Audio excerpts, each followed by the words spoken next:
Anda menitik beratkan pada pentingnya uji coba dan hal-hal teknis yang perlu diperhatikan untuk pemberlakuan B50 ke depannya. Iya. Perlu waspada ya Pak ya. Iya, Perlu sangat. disiapkan secara runut. Roadmap-nya dijelaskan, disampaikan dengan baik agar tentunya lebih banyak manfaat yang ditimbulkan dengan penerapan B50 ini. Persis.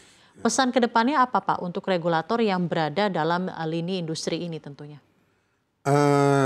Terima kasih. Dalam hal biofuel ini, kita sudah harus melihat produk yang kita hasilkan itu apa sih.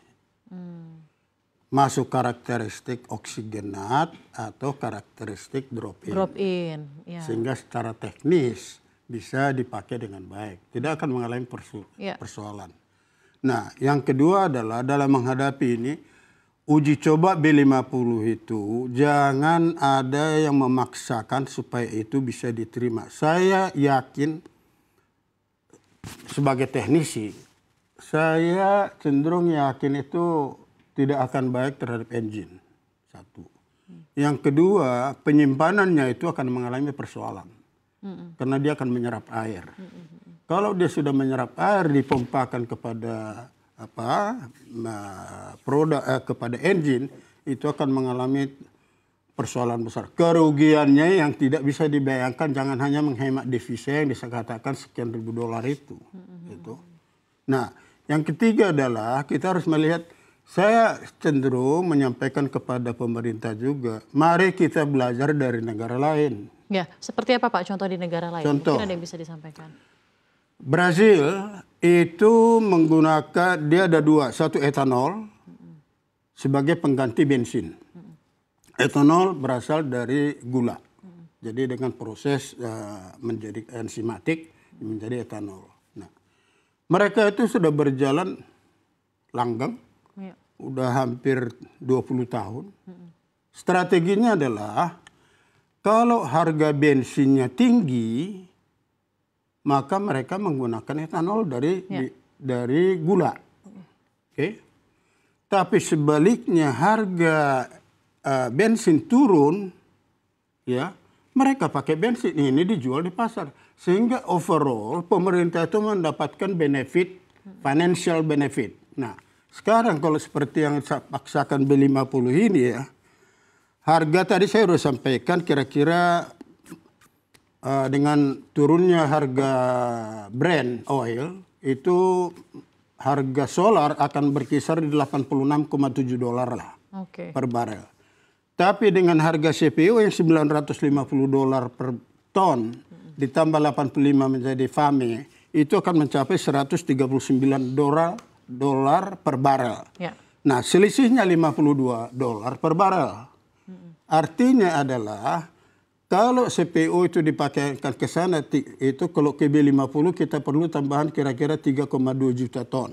Ya. 3,2 juta ton kali 52 barel loss itu 32 juta, 150 juta dolar. Nah, kenapa enggak kita manfaatkan ini kepada yang lain? Ya. Kenapa harus ke situ? Nah, itu. Jadi saran saya adalah pandai-pandailah Indonesia meniti buih. Meniti buih? Iya. Baik. Maksudnya berarti Pak dalam hal ini meniti buih adalah? Melihat apakah ini memberikan manfaat atau mudarat kepada Republik ini. Itu aja. Itu saja ya Pak. Jadi nah, kalau saya melihat B50 ini mudarat.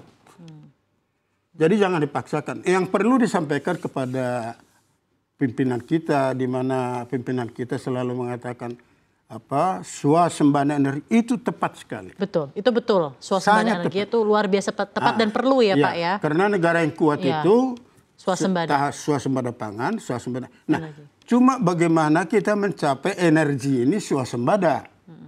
Ya toh? Karena saya pribadi ya, kita melihat Indonesia ini di zaman Pak Harto adalah malah ketua OPEC. Penghasil fosil terbesar. Tiba-tiba kemudian langsung hilang dari 2,3 juta barel per day tinggal 600 ribu. Saya mikir, masa secepat itu hilang? Yang belum dijawab oleh Republik kita ini adalah, betul nggak hilang kita punya fosil ini? Atau? Ya, orang bisa game di belakang itu kan. supaya import. Nah, ini juga perlu dianalisa. Oleh karena itu, baiknya dibentuk satu tim akademis, praktisi untuk melihat overall, dan mungkin sekitar 3 bulan cukup sampaikan kepada Pak Presiden, inilah yang terbaik yang harus kita jalankan. Jadi jangan latah-latahan basic itu akan mengacaukan pasar. Ya. Dan Indonesia bisa menjadi, negara-negara lain bisa jadi free rider. Betul, Pak. Ya. Coba negara lain kenapa tidak masuk ke B10, B20? Tapi what the point? Kami loss, solar murah. Jadi buat apa dipaksakan? Buat apa dipaksakan? Baik. Nah, mencari emisi karbon rendah, masih ada yang lain kita bisa lakukan. Tidak hanya dari... Jadi inti tujuan utama swasembada energi itu penting, perlu, dan necessary. Harus. Tapi caranya mengenai penerapan B50 ini perlu diuji coba lagi dan perlu ditakar-takar kembali. Ya. Apa manfaat dan mudaratnya ya. Jadi karena disampaikanlah itu kepada Bapak Presiden, tidak karena EU pakai apa namanya, tidak sunflower, karena lip service, menyenangkan bos apa. Ya kita lihatlah Pak, inilah yang terus. Kenyataan.